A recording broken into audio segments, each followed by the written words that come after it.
Hey everyone, welcome to the Drive Podcast. I'm your host, Peter Attia.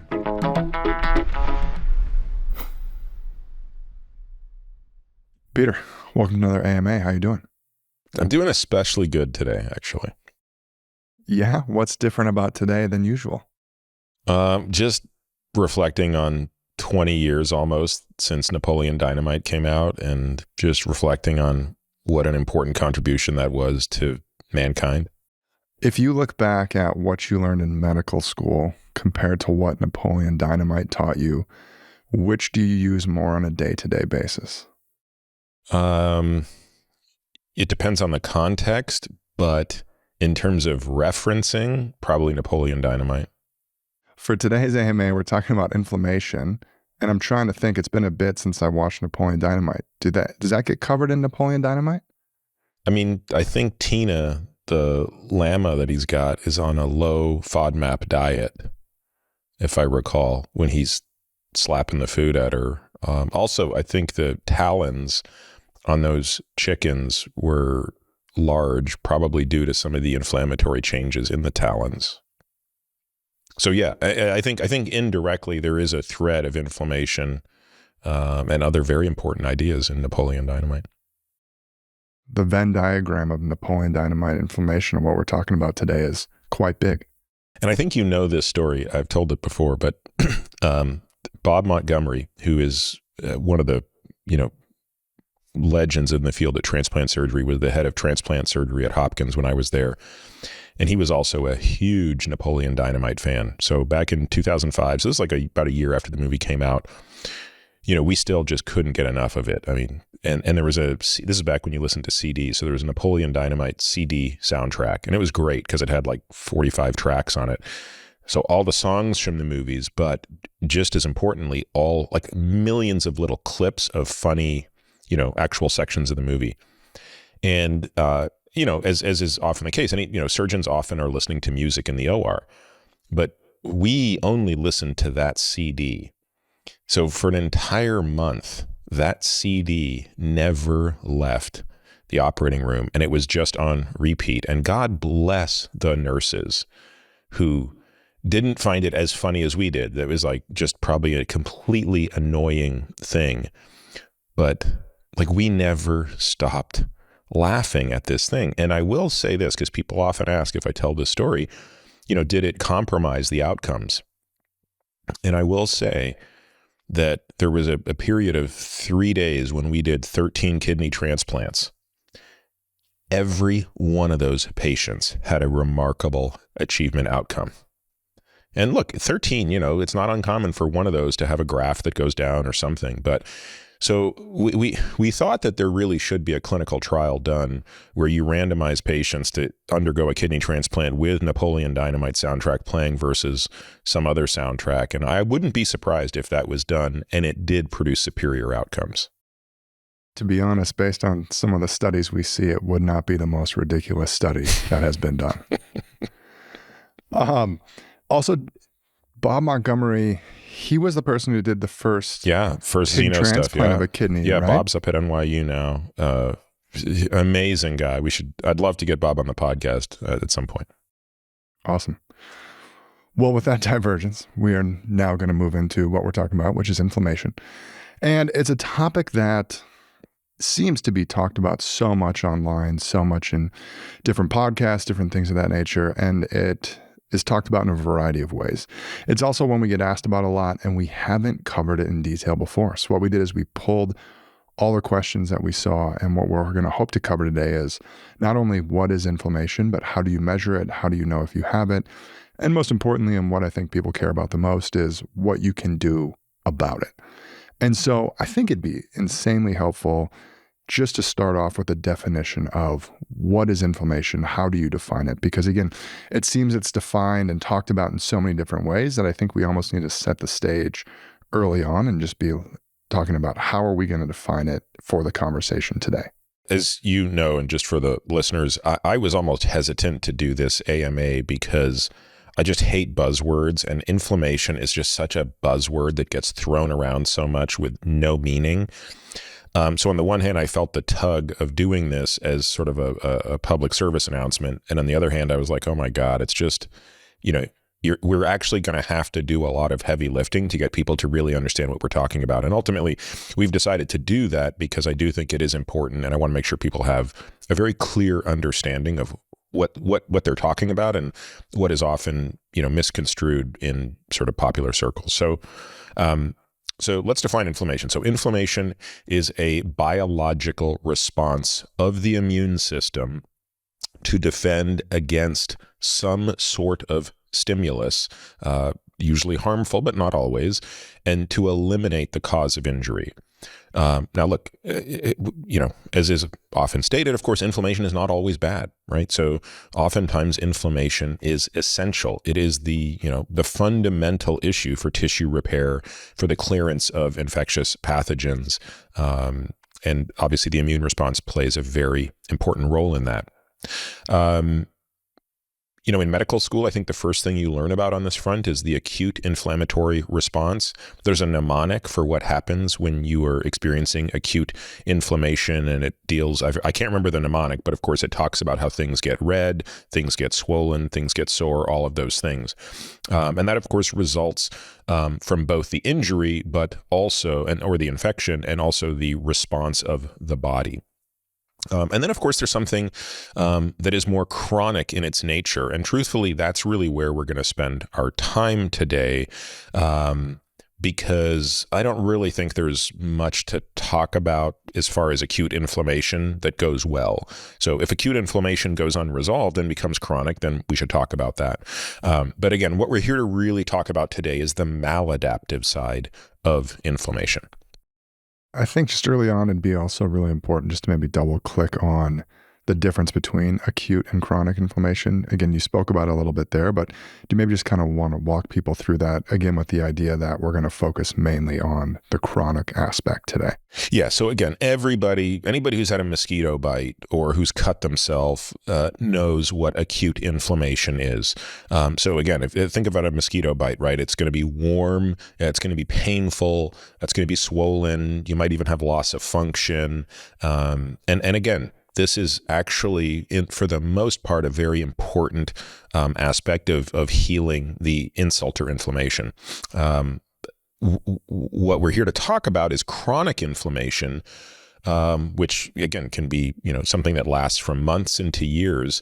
And here you don't have, this is a very important point, you don't tend to have the same physical signs or symptoms.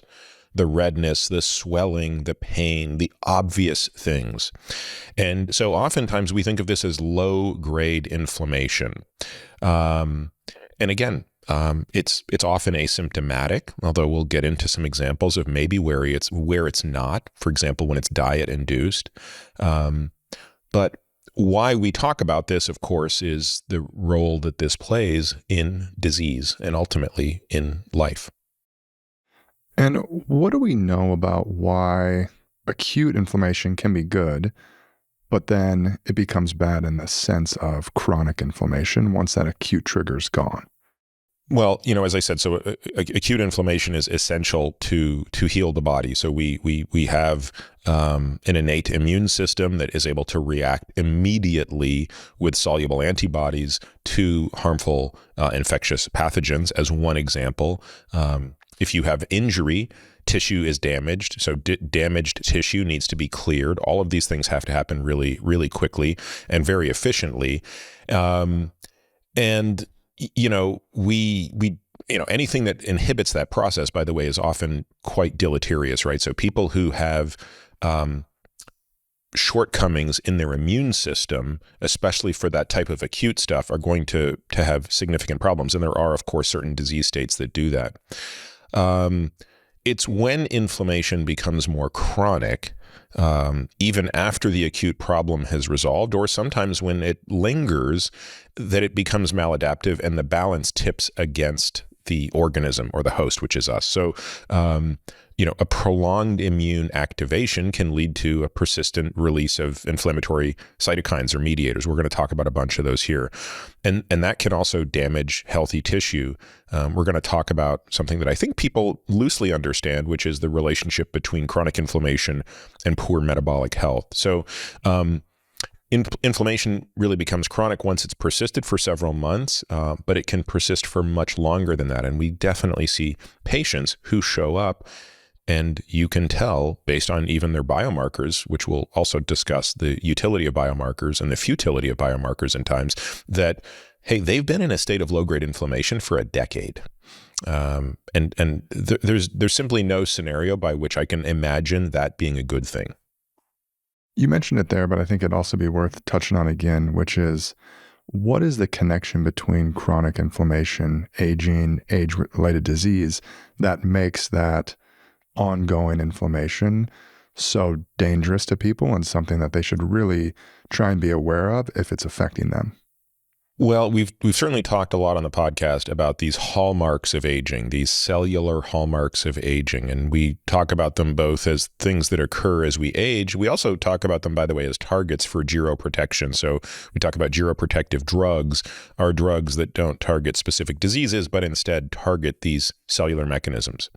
So when you think about these, again, decreased nutrient sensing, cellular senescence, genomic instability, epigenetic remodeling or epigenetic change, we know that inflammation or low-grade inflammation is actually one of those things.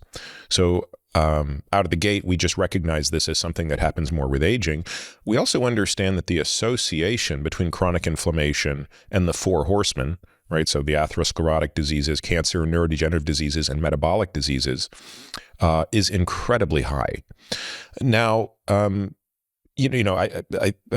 can just cite a couple of examples, right? So I don't think we'll go into all the detail here, because it's one of those things that is so reproducible that I think, quoting even one study might be sufficient. So here I'll kind of quote from one observational study that looked at, 160,000 participants, and it asked the question, if they had a high degree of inflammation as measured by just two biomarkers, C-reactive protein and serum albumin, so high C-reactive protein, low serum albumin, it asked the question, what was their relationship to all-cause mortality or disease-specific mortality? Now, again, people have heard me talk about all-cause mortality before.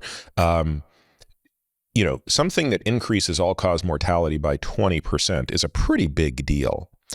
And yet, if you look at people with very high C-reactive protein, and again, it had to be darn high, right? Above 10 milligrams per liter, their hazard ratio for all-cause mortality is 2.71, meaning they have a 171% increase in the risk of all-cause mortality, meaning at any given year, they have a 171% increase in the risk of death from any cause relative to someone with a low CRP. When it comes to cancer mortality, that hazard ratio is 3.16, cardiovascular mortality 2.33, and cerebrovascular mortality 2.17. So in other words, for every one of these things, there's more than a doubling in the risk of all-cause mortality. Now, does that mean that inflammation is causing that? No. But again, when you look at epidemiology, and it's so consistently finding these things, and the magnitude of these findings is so significant, it becomes very difficult to dismiss them. And therefore, I think it is generally regarded, and I tend to regard this as also true, that there is a causal relationship between inflammation and disease. And again, why do I harp on this? Because when things are causal, they are targets of therapy, right? When things are associative but not causal, well, it's great to know that, but it doesn't mean it's a target for therapy. But if you believe, as I do, that high inflammation plays a causal role in these diseases, then reducing inflammation should therefore reduce the risk of those things.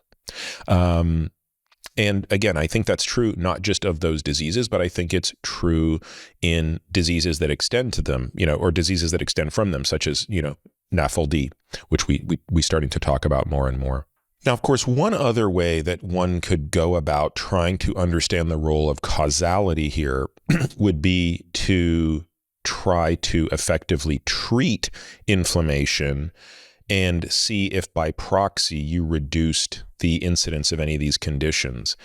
And there's not a huge amount of literature here. There's a little bit, and I'll point to one trial called the CANTOS trial that tested a monoclonal antibody against interleukin-1 beta. So the monoclonal antibody, the name of which is irrelevant, but it's canakinumab, was used to do what's called a secondary prevention trial in patients with significant ASCVD. So we took 10,000 patients who had previously suffered heart attacks. So we're talking about people who are, very, very high risk for a subsequent event, and who had a CRP, and this is an HSCRP. We'll kind of use those terms interchangeably, but HSCRP, highly sensitive C-reactive protein, is what we typically use. They had a HSCRP above 2 milligrams per liter. Normal is kind of below 1, just for reference. And they were randomized to either a placebo or a dose escalation of this antibody, and they were treated, I believe, every 3 months for a period of about 4 years. Okay, so what did they find when they did this study? They actually found that at a median follow-up of just under 4 years, the incidence of MACE, major adverse cardiac event, so remember non-fatal MI, stroke, or death from either of those things, was lower in the treatment group than in the placebo group. And it was, actually didn't really seem to be that dose dependent. There's a little bit of a reduction, or a little bit of an improvement by dose. And this was not true in the 50 milligram. I think it was only true in the 2 higher doses, and there was really no difference between them. The point is, when they reduced CRP in response to this drug, they reduced events. Now, I will say this. The reduction was not enormous, right? So it was, it was a reasonable reduction. I believe it was about a 15% relative reduction in the 2 higher dose groups. The lower dose did not reach statistical significance. And I think you could argue, look, given the size of the problem, a 15% relative reduction was reasonable. However, the drug was never approved because those patients went on to experience a higher incidence of infections, and even very serious infections called sepsis. So this is a bit of an interesting study in that it's a cool proof of principle that says if you target inflammation, at least this one very, very narrow component of inflammation, which is interleukin-1 beta, you could reduce MACE in a very susceptible population. The drawback was, and by the way, you made them less robust against an infection. And, truthfully, I think that's a cautionary tale, right?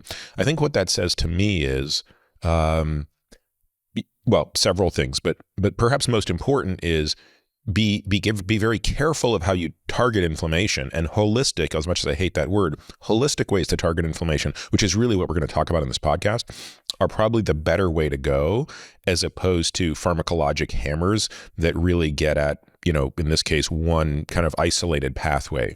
I have to be honest with you as well. I'm a little surprised this trial showed any benefit at all. I didn't expect it to, because of the redundancy within the human immune system.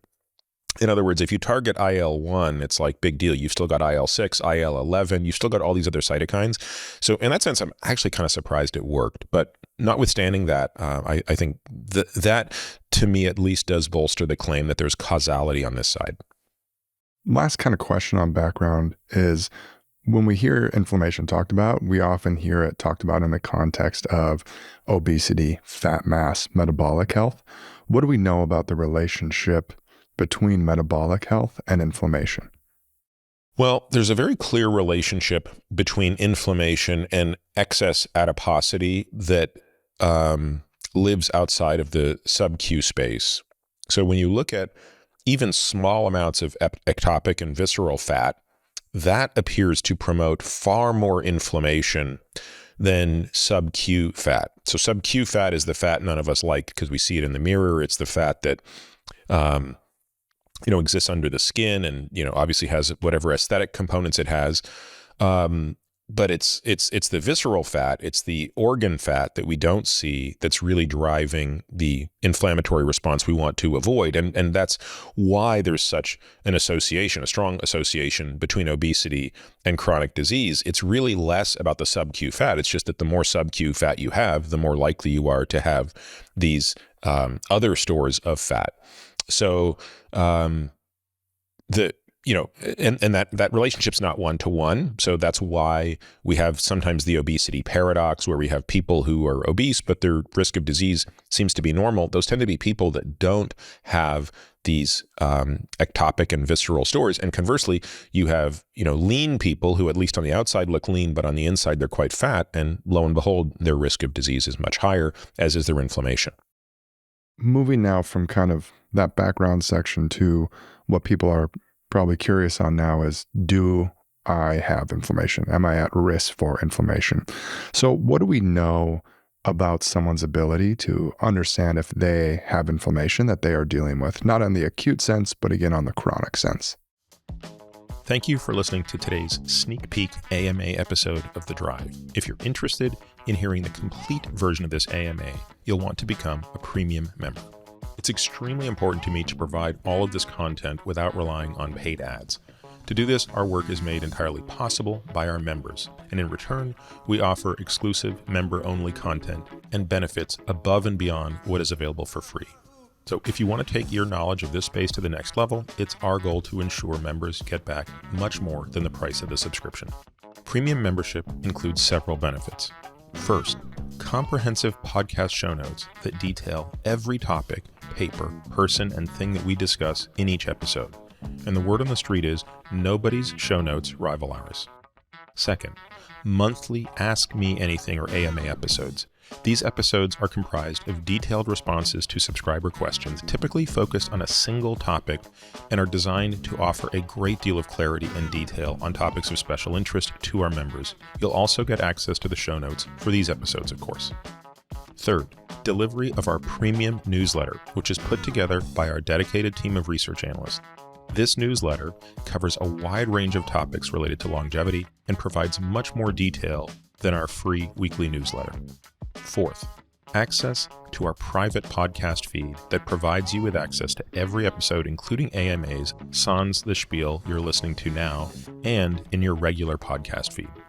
Fifth, the Qualies, an additional member-only podcast we put together that serves as a highlight reel featuring the best excerpts from previous episodes of The Drive. This is a great way to catch up on previous episodes without having to go back and listen to each one of them.